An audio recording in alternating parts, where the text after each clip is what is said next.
Good afternoon, everyone. How's it going? We're still a ways out from Halloween, but it's never the wrong time to get a little spooky.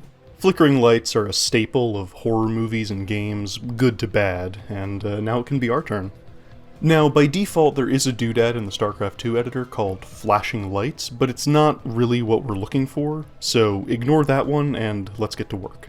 Start by placing your choice of color from the Light Omni collection of doodads. Let's just start with one. Name it something that'll help you identify it later, like Light 01 or something. Now, add a region over top that light and try to keep it on the small side. Go ahead and also rename this one to something referencing your light's name. I'm using Light 01 region. Now, set up a new trigger.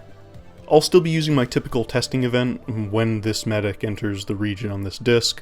For the actual actions, select Show/Hide Doodads in Region.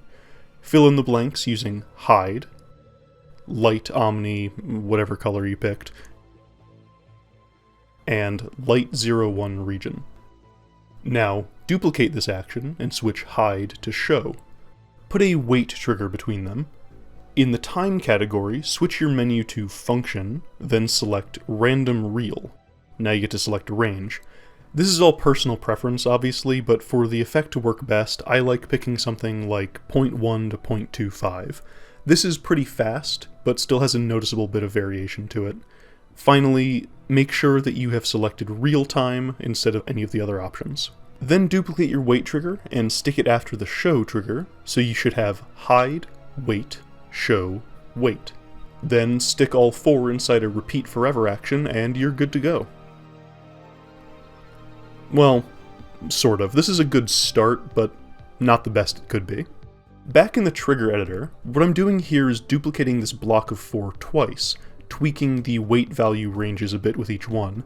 I like to stick one that's considerably longer somewhere to really break things up and make that sort of burst of flickering that you tend to see in these sorts of things. Again, this is something that you'll have to spend the time tweaking and finding out what looks good and the way you like it, but once you know the process, it's an easy thing to do. Now, the reason I said to only do one light per region is that now it's easy to just make another entire assembly of this to have a bunch of lights all flickering on their own timers.